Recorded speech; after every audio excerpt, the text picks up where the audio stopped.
10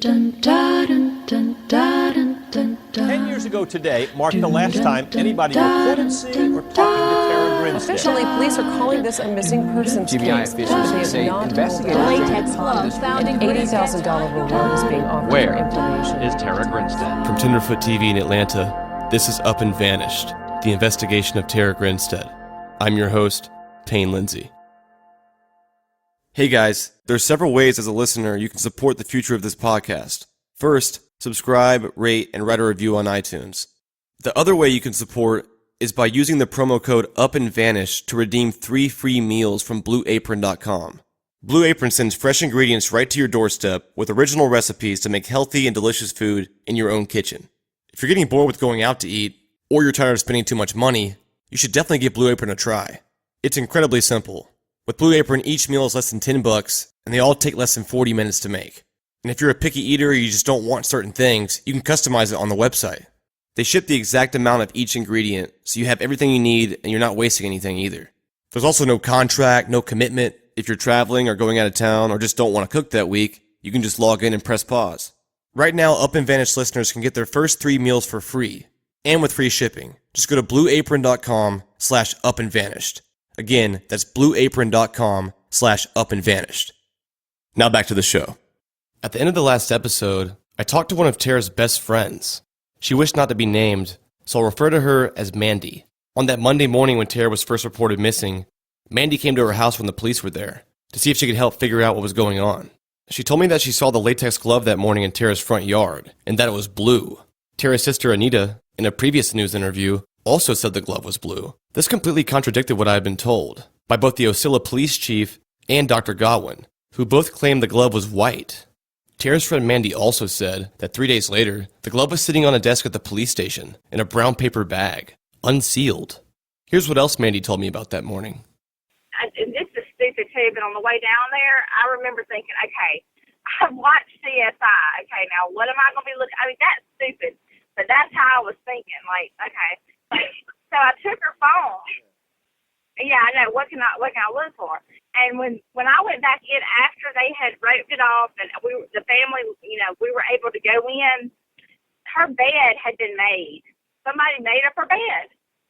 Like, her bed was not made. Her bed was where 2 pillows were. If she had been sleeping, I mean, why would they make the bed? Who made the bed? Nobody could ever tell me who made the bed. Listen to this. All right, she had a cat that was inside the house and would go in and out sometimes. And the cat was in the house. Well, I don't know if the cat had come in and out of the house or whatever, but I'm not kidding you. The litter box was completely clean, like just been swept, just been raked. And to me, that's weird because even if that cat had been coming in and out of that house all day, it still seems like to me it would have had some in there. Okay, why would somebody clean the litter box? Because if she'd been missing she hadn't been seen since Saturday night, then there's no way if that cat had been in there that cat would have gone to the bathroom. I mean, cats go a lot. But there was so much in and out of that place, like they didn't take it serious. In terms of physical evidence in this case, the latex glove is without a doubt the biggest thing investigators found. But all this confusion over the color and the possibility of it sitting on the desk for 3 days unsealed raises some big questions in my opinion. Just how reliable is this glove? Could it have been tampered with? And if they ever did get a DNA match on the glove, would it still hold up in court? I decided to call an expert to weigh in on this. Colin Miller is a professor of law at the University of South Carolina. He's also one of the hosts on the popular podcast series Undisclosed. He's also an avid listener of Up and Vanished, and I felt we could learn a lot from his input.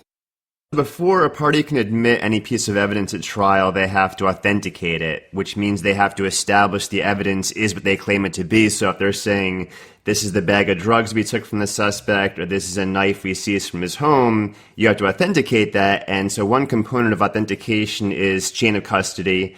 And that's essentially accounting for each set of hands that handle the evidence between seizure and trial. And the point of that is to establish that this is the same piece of evidence in substantially the same condition as opposed to either another piece of evidence that was mistaken for this piece of evidence or the same piece of evidence in an altered or contaminated condition. And so in Georgia, for instance, the test is, do we have reasonable assurance that this is the same item in substantially the same condition? And the way it works is this: if you have minor gaps or problems in the chain of custody, that's not going to prevent the evidence from being admissible, but it can be weighed by the jury as evidence of possible issues. If we have major gaps or issues in the chain of custody, though, that's going to prevent the admissibility of the evidence at all. When an investigator finds a piece of physical evidence at a crime scene that needs to be tested, what is the proper protocol and procedure from that point forward to assure that it's done the right way? Yeah, and so the way it works with chain of custody is that investigator would collect that evidence, put it in a sealed container, and they would attach what's known as a chain of custody form. And so on this form, that investigator would write their name, the date and time of collection, and there's a line that usually says collected by, and that person who collected the evidence would put their name there, and they would put the reason why they collected the evidence, like this is a glove we found at the crime scene. And then essentially, as each person gets that piece of evidence, like a forensic chemist to test it, they're going to write their name and the date and time of receipt on the received by line, and so on and so forth. Each set of hands that handles the evidence, they essentially sign off on it, put the date and time, so we ensure that we know this is the same piece of evidence from point A to point Z. Well, in Tara's case, there were several witnesses that told me they saw the latex glove sitting on a police officer's desk 3 days later, unsealed in a brown paper bag. If that were in fact true, how would that play a role in prosecution or defense later on in this case? Yeah, that probably goes along the lines of what I would call a minor gap in the chain of custody. And there's actually a case out of the 11th Circuit, and that is the Federal Judicial Circuit that covers Georgia. It's United States versus Scott. And that was a case where they seized drugs and guns from the defendant's apartment, and they kept it unsealed in an evidence vault for between 1 day and more than a month. And the defendant objected and said, like a chain of custody. And what the court said was, you did present evidence, it was unsealed for a significant amount of time, but you didn't present any evidence of any alteration or tampering. And so barring that, the evidence comes in. It's a problem with chain of custody that it was unsealed, but it's not fatal. And of course, you could and did argue to the jury that this was a problem and it could have led to contamination. But in the absence of, in your case, in the Tara Grinstead case, or in this case, any specific evidence of tampering, that's just something the jury would weigh in the weight of the evidence. So if this case went to trial and there was a positive match based upon the testing of the glove, that would likely go to the jury, and of course the defense could argue, well, this was unsealed, it was in a paper bag for a few days. In Tara's case, based on the information that I provided you and what you may have learned or heard in the podcast about the confusion of the glove's color, it sitting on the desk, in your opinion, is this glove a reliable piece of evidence? I think that's once again something where the court would find it's still admissible, any testing done on the glove, and the defense could challenge it based upon it sitting on the desk, but probably that wouldn't lead to too much doubt in the jury's mind. In terms of the confusion over the color, that I think the defense there in a potential prosecution would have a stronger case to say, look, this confusion over the color means we don't know if this is even the same glove, and that undermines any credibility the state's case has. So that might be a stronger argument in terms of the color as opposed to it sitting on the desk. What I've been told is from two different people that they saw the glove that morning and it was blue. I talked to the police chief, Billy Hancock. He said it's white. Maurice Godwin says it's white. Tara's sister and her best friend both saying it's blue. Yeah, that to me, if true, would be a big deal, I feel like. Yeah, and it's not something like a blue-green difference where you could say, well, people see things slightly differently or they could be colorblind. Blue versus white is a fairly stark difference. And so I think exactly the defense in a potential prosecution would say, this really undermines any faith we have that this is the same glove, and really you can't rely upon it in finding guilt beyond a reasonable doubt.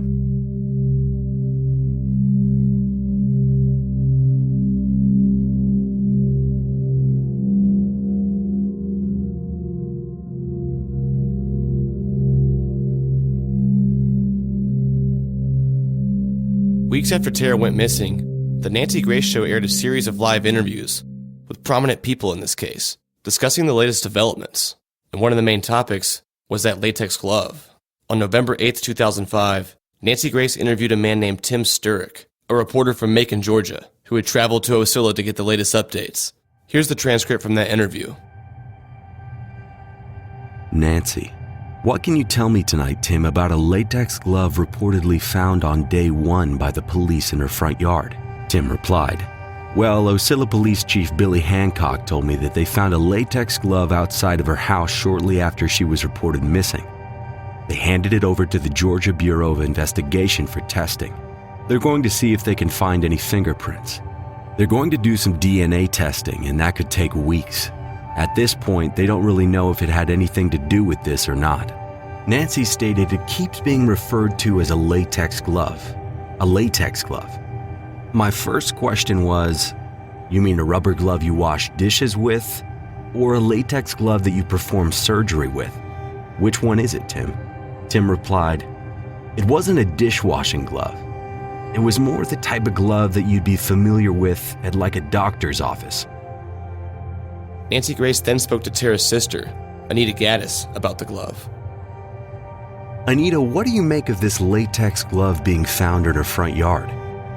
Anita replied, well, I was actually told about the glove from day one. It's a type that paramedics, police officers, that type of glove that they routinely keep. So I've been very, very anxious to hear some results from this testing on this, because this is not something that we just have around our homes. Nancy stated, well, I gotta tell you something, Anita.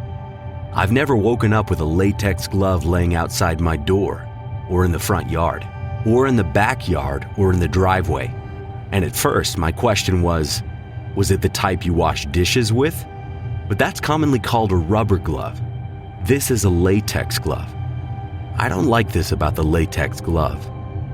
Anita said, I do not either. My husband is a physician, and I'm the lab manager, and I wear latex gloves every day at work, but you do not pick them up at the grocery store. It's not something that normal people have. On January 13th, 2006, a little less than 2 months after Tara's disappearance, Nancy interviewed Tara's neighbor, Joe Portier. During the interview, Joe revealed a very crucial piece of information, something I never knew, and something I've never heard discussed before. Did you notice anything unusual the night she went missing? Joe replied, Nancy, I was gone all morning. I returned home for lunch, and there was a lot of girls in and out of Tara's house. I knew she was fixing their makeup. As a matter of fact, she was doing my granddaughter's, who was 9 years old, being in the first pageant she'd ever been in. Tara was helping her out, so I walked over to see how she had fixed my granddaughter up. And of course, Tara was real proud of what she had done for Mary Beth. But that was the last time I saw Tara. Nancy said, Joe, your yard was perfect. It looked like it was a beautiful home, as did Tara Grinstead's. You two often worked in the yards together. Now, would it have been like her to have a latex glove found in her front yard? Joe replied, I would not think so, Nancy. After I had called the local police when we couldn't find Tara in the house that Monday morning, I walked back to the front porch talking to the chief of police on my cell phone. And that's when I spied the latex glove. It was actually before the police got there.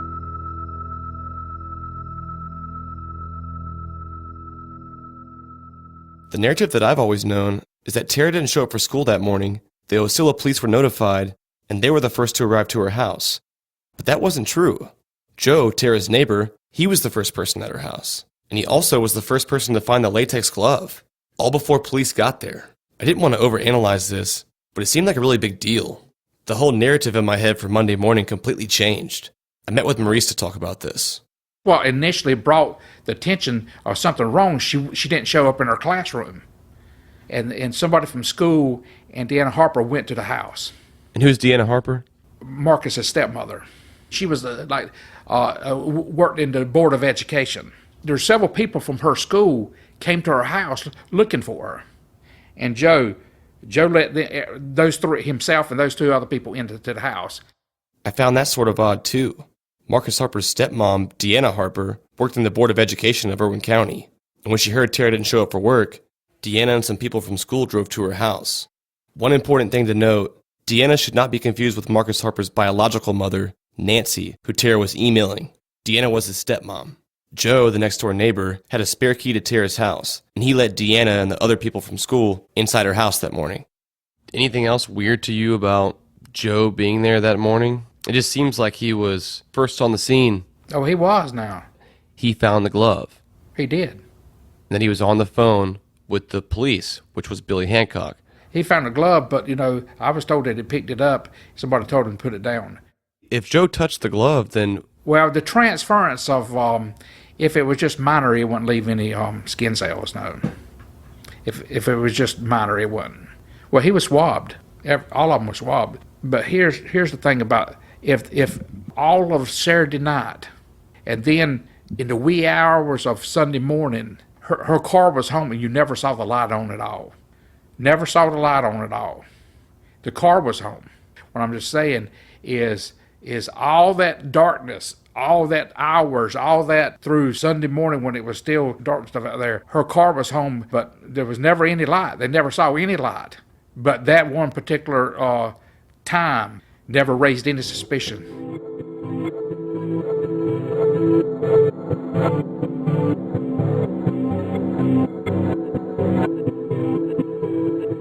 A new year has come, and with it, for a lot of people, comes New Year's resolutions. For me, it's fine-tuning my schedule to get the most out of my day, so I can get more work done on the case and still have time to spend with my wife. The first step towards doing that for me is getting better sleep. Most Americans get less than the recommended 7 to 8 hours a night, and I used to be one of them. But now, every night, I get the best sleep of my life, solely because of my Sleep Number bed. My Sleep Number bed lets me choose my ideal firmness, comfort, and support for each side of the bed, so it's perfect for couples. They have this thing called Sleep IQ technology that tracks your sleeping patterns and helps you perfect your sleep number setting in your everyday lifestyle for an absolutely perfect night's sleep. My sleep number setting is 35, and last night, my Sleep IQ was 93. That means I slept like a baby. Here's the good news. Sleep Number Queen mattresses start at only $6.99. That's way less than what I spent on my previous bed, and I promise you, it is nowhere near as comfortable as my Sleep Number bed. And right now, during the lowest prices of the season, you can save $600 on the Sleep Number i8 bed.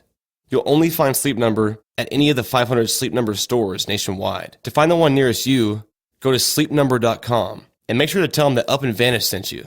Now back to the show. On April 18, 2006, the Tifton Gazette newspaper released an article about a new witness in the Tara Grinstead case. The article states, the sister of Tara Grinstead believes that a newly discovered witness could shed light on the teacher's October 2005 disappearance. And her sister Anita Gaddis believes that a man spotted at the teacher's home the following night might have had a hand in the disappearance. Gaddis said that the witness tells a story that could point authorities in the direction of Grinstead's kidnapper or killer. The witness lived out of town and visited Grinstead's neighbors on October 23rd, Gaddis said. She said that between 8 and 10 that night, he spotted a man parked in Grinstead's yard in a black 1990s model truck. He described a man in his late 20s or early 30s. She said the witness spoke to the man in the truck. He made a verbal contact with him, said Gaddis. The witness said they were very hostile words. She said that there have been leads in tracking down the black truck driven by the suspicious man. When asked why the man did not come forward with the information previously, she said it could have been that he thought the information was insignificant or that he was afraid. There is a fear factor involved with this case. She said that there's an environment of fear because so many people involved with a case wear badges. Since the first time I met with Dr. Godwin about this case, he's told me about this mysterious black truck. We heard several episodes back, someone described her friend who was almost ran over by a speeding black truck on the night Tara disappeared. In 2006, Godwin found another witness, a young kid. He also claimed to have seen the man inside the truck, but when police went to interview him, he got scared and clammed up and never spoke about the black truck again. I spent months trying to find this kid, but I never had any luck. Finally, just this past week, I was able to get a hold of him.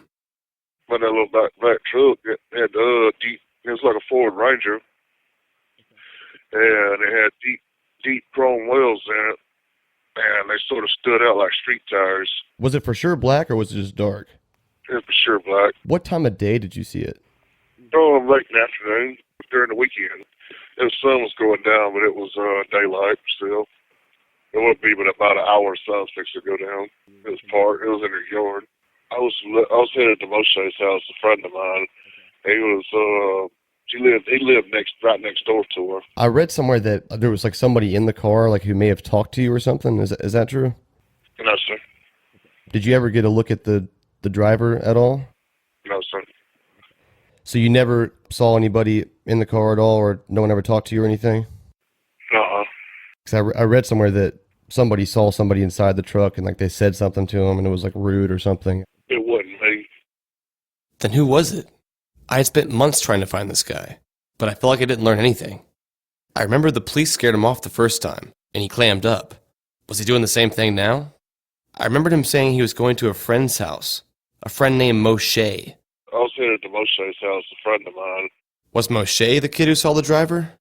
I felt like I was reaching a bit, but I called him back anyways. Do you know if, Moshe saw the person? He may have. You have to talk to him about it. They scared to talk about it.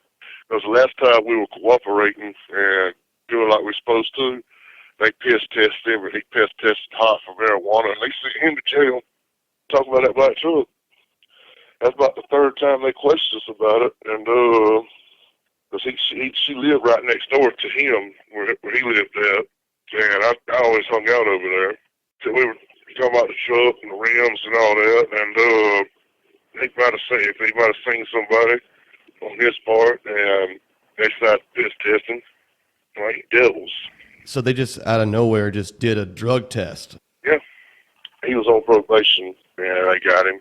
Okay, so you think that Moshe saw the guy in the black truck? Yes, sir. He could describe it for you. How do I get a hold of Moshe? Do you know? No, sir, I sure don't. I hadn't heard from him in quite a while, and that's unusual. That's very unusual. So there was still hope, it seemed. But only if I could track down Moshe. I haven't had luck yet. He seemed to be as much off the map as the other kid was. But I'll keep searching until I find him. And if what he told me was true, maybe we could finally get a description of this man. The man inside the black truck. But in the meantime, among the people that we do know in this case, who drove a black truck? I asked Maurice this question. Of the people that we know in this case, who drove a black truck? Dykes. Heath Dykes drove a black truck. Yep. Like a 90s black truck. What did Marcus drive? He drove a burgundy Ford F-150. Burgundy, not black. No, but I think his stepfather, he had access to some type of black truck, but I don't know what kind. But I don't think, he would be using a stepfather's truck. I don't know. He's the only one I know of that drove a black truck. What's Heath Dykes' alibi for Saturday night? His wife. Watching football. Where? Home. At his house. Yeah. That's it? Yep. He didn't go anywhere? Well, he must have went somewhere because he called Tara at 10:20 p.m. at the barbecue. I'm sure he didn't do that from the living room. See, when you're a detective or something like that, you could say, I got a call, right? So you have a legitimate excuse just to be away from home, right? But his wife said he was home watching the ball game. But he found time at 10:20 to call Tara. As far as I know, that's his wife. Is his alibi for Saturday night.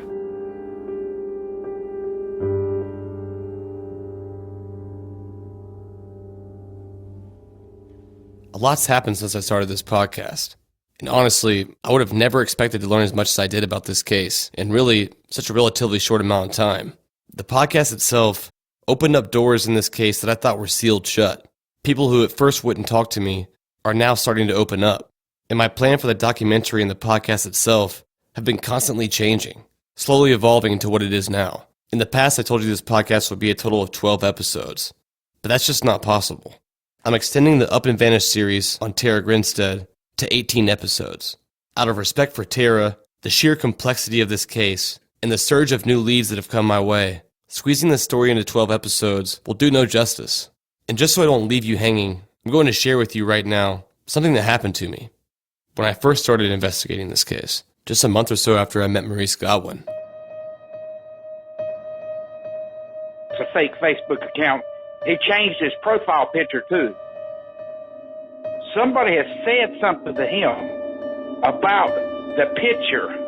When I first started digging around in this case, back before I even released the first episode of the podcast, Maurice started getting weird messages on Facebook from a fake account.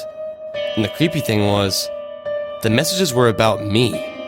I've searched for all those pictures in there, even highlighting just the facial area, and there's absolutely no matching anywhere on Google anywhere. And he's put up another post.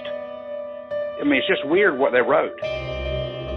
As far as you know, you don't have any knowledge of who this is. Zero knowledge. The name on this fake Facebook profile was George Harrison, and he was sending messages to Maurice using my name before I even put the podcast out. Someone was watching me very closely. We tried forever to find out who it was, but it was impossible. The thing that concerns me is this might be somebody that has some information. We ran his profile picture in every search engine on the internet, but didn't find anything. For a while I was afraid to mention this on the podcast, but I decided it was time to call him out. On the next episode, I'll be sharing with you these messages and this crazy journey I've been on trying to find this person's identity.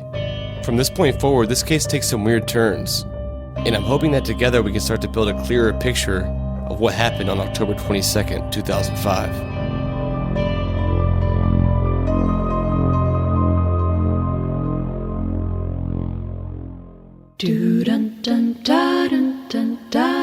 Coming up this season on Up and Vanished. These items were found approximately 6 feet in the ground.